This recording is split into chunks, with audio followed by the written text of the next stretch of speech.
10 aastat tagasi või 15 aastat siia näitus oli väga raske saada ja kui me saime ühe hobuse tuua, et see tõug vähenes katastroofiliselt. Aga tänapäeval on need hobused muutunud populaarsemateks, inimesed tahavad ka raskemaid hobuseid endale ja eriti need, kes on võib-olla pärit just Ida-Virumaalt ja Lääne-Virumaalt ja kus kasvatati Eesti esimese vabariigi ajal seda tõugobuseid. Meie ees on siis esiteks tänavaastane, mida loeti tõukomisjoni poolt ja inimeste poolt ideaalsemaks Eesti raskevöö taha täkud, see on Hersland, kes on sündinud 2009. aastal, isa on Fäärolt 2181 ja ema Kalli 6264.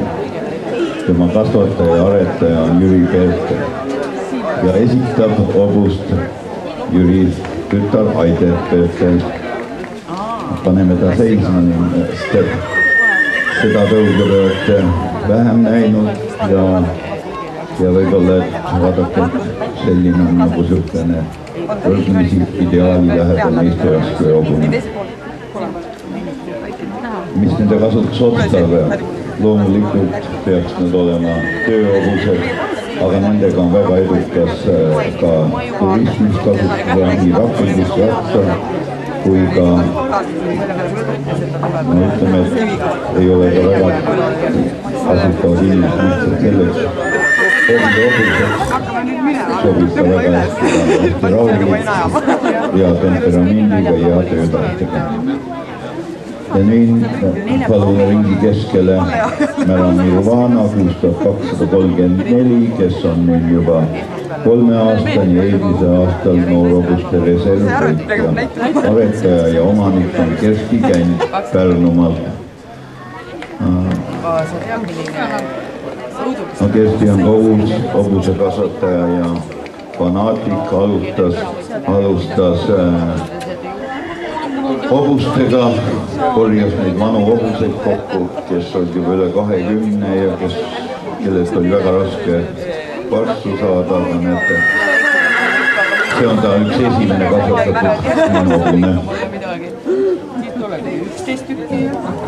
Enda kasvatatud hobune ja kohe reservvõitja ja Nirvana isa on muidugi, mis on mitmetel näitustel ja siisamal väga kas üks aasta mitte kõige populaarsemaks ei valitud üldse kõigi loomaturg Napsur 2137 ja ema Kalli 6267 ER.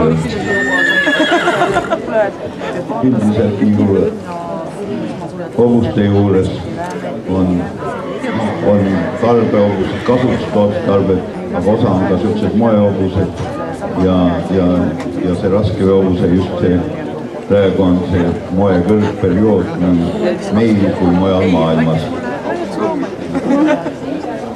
Nii et vaadake neid hobuseid, need on ka hea tööjõudlusega eriti ja nende raskusveo juures rahulikult tõmbavad ja suuri koormed. Nii et metsatöödelt võiks neid väga edukalt kasutada, kellel on soovi. Raskevööhobune Eesti hobusekasvatajad on selle poolest ikkagi võib-olla neid kirutakse, aga eestlane suutis kõik meie 3 hobusetõugi säilitada, näiteks meie naabrid, lätlased, läksid ainult ühe tõu peale, kuigi neil olid ka kohalik aborigeenne hobune ja oli ka raskevööhobune, siis praegu on Läti tõughobune. Ja ka Soomes näiteks ei ole raskevööhobust ja tänu sellele, et seal ei ole raskevööhobuseid, on raskevööhobune Soomes väga populaarne ja ostetakse hästi palju neid hobuseid ja on oma aretusühing ka moodustatud Eesti raskevööhobustele. Nii, aitäh!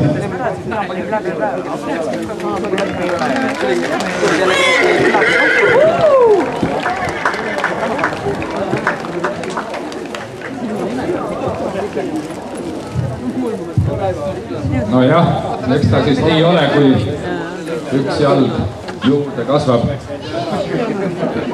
Ja eelmisel aastal oli Ettor siin. Oi, ärge ära minge veel. Ohohoho. Jah. Ettor oli samaviisi ja maamajanduse toimetajad olid nii tublid, et minu artikkel sellest üritusest möödunud aastal oli ilus, just kui Ettor oli 2 jala peal ja 3 jalga oli üleval. No näete, tema Ertland on ka tubli ja siiamaani allub. No ta ei saanud ju üksita olla, tal on vaja partnerit siin.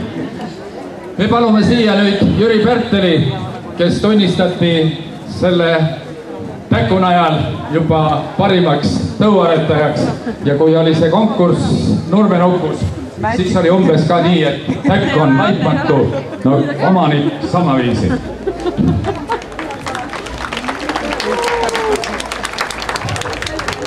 Nii, ja suur tänu Kersti Kännule. Täname tänukirjaga ja rosetiga ja vaadake, kui ilusad nad on ja ühtemoodi. Kui need saaks suure õllepaatidega käru ette panna, küll oleks tore. Muidugi temal Ertlandil tekivad pahad mõtted, aga natuke õlut anda äkki rahuneb maha. No näete, isegi raskeveohobune jõuab joosta, kui ikka tahavad. No teeme siis selle lõpu. Riki.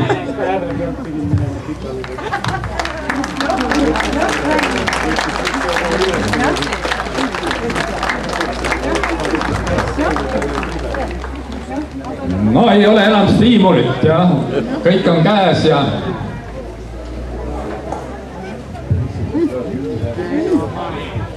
nüüd läheb paremini. Nirvana ees ja aitäh. Nüüd võib ära minna.